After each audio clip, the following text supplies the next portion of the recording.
BDR সদর দপ্তরে সেনা হত্যাযজ্ঞের তদন্ত কমিশনের রিপোর্টে ঘুরে ফিরে ক্ষমতাচ্যুত প্রধানমন্ত্রী শেখ হাসিনার ভাতিজা ব্যারিস্টার শেখ ফজলে নূর তাপসের নামই বেশি এসেছে। উচ্চ ক্ষমতাসম্পন্ন স্বাধীন তদন্ত কমিশন তাপসের সংশ্লিষ্টতার আদ্যোপান্ত খুঁজে বের করেছে। এই হত্যাযজ্ঞে হাসিনার সংশ্লিষ্টতার বিষয়টি উঠে এসেছে। হত্যাকাণ্ডের সময় হাসিনাকে উদ্ধারে বিমান ঘাঁটি ও কমান্ডো প্লাটুন প্রস্তুত রেখেছিল ভারত। 2009 সালের 25 ও 26 ফেব্রুয়ারি সীমান্তরক্ষী বাহিনী বিডিআর এর সদর দপ্তরে নৃশংস হত্যাকাণ্ডের ঘটনা 11 মাস ধরে তদন্ত করে প্রতিবেদন সরকারের কাছে জমা দিয়েছে জাতীয় স্বাধীন তদন্ত কমিশন। প্রতিবেদনে উল্লেখ করা হয়েছে, 16 মার্চ 2009 ইন্ডিয়া টুডেতে প্রকাশিত মোর দ্যান এ মিউটিনি নামক এক প্রবন্ধে সৌরভ শুক্লা লেখেন, 28 ফেব্রুয়ারি 2009 ভারত শেখ হাসিনাকে উদ্ধার করার জন্য প্রস্তুতি শুরু করে। ত্রিপুরায় একটি সম্মুখবর্তী বিমান বাহিনী ঘাঁটিতে 2টি এবং কলকাতায় একটি কমান্ডো প্লাটুন সেজন্য প্রস্তুত রাখা হয়।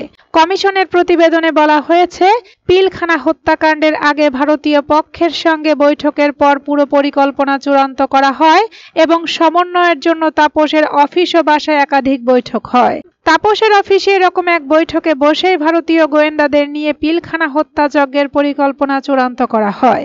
ভারতীয় কমান্ডো বিভিন্ন গোয়েন্দা সংস্থার 24 জন পিলখানা হত্যাকাণ্ডে সরাসরি যুক্ত ছিলেন বলে সাক্ষ্য প্রমাণের ভিত্তিতে তদন্ত কমিশন তাদের রিপোর্টে উল্লেখ করেছে।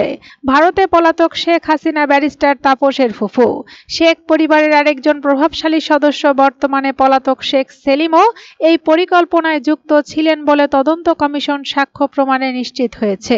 তৎকালীন স্বরাষ্ট্র প্রতিমন্ত্রী সোহেল তাজও এই পরিকল্পনার কথা জানতেন।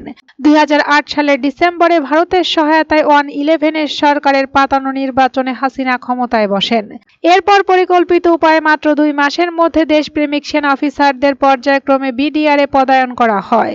এর আগে রৌমারী, বড়াইবাড়ি ও পদুয়া সীমান্তে বিডিআর এর হাতে ভারতীয় বিএসএফ সদস্যদের হত্যার প্রতিশোধ সেনা মনোবল ভেঙে দিয়ে বাংলাদেশের উপর আধিপত্য বিস্তারের বাসনা নিয়ে সুপরিকল্পিত এই হত্যাকাণ্ড চালানো হয় বলে কমিশন মনে করে।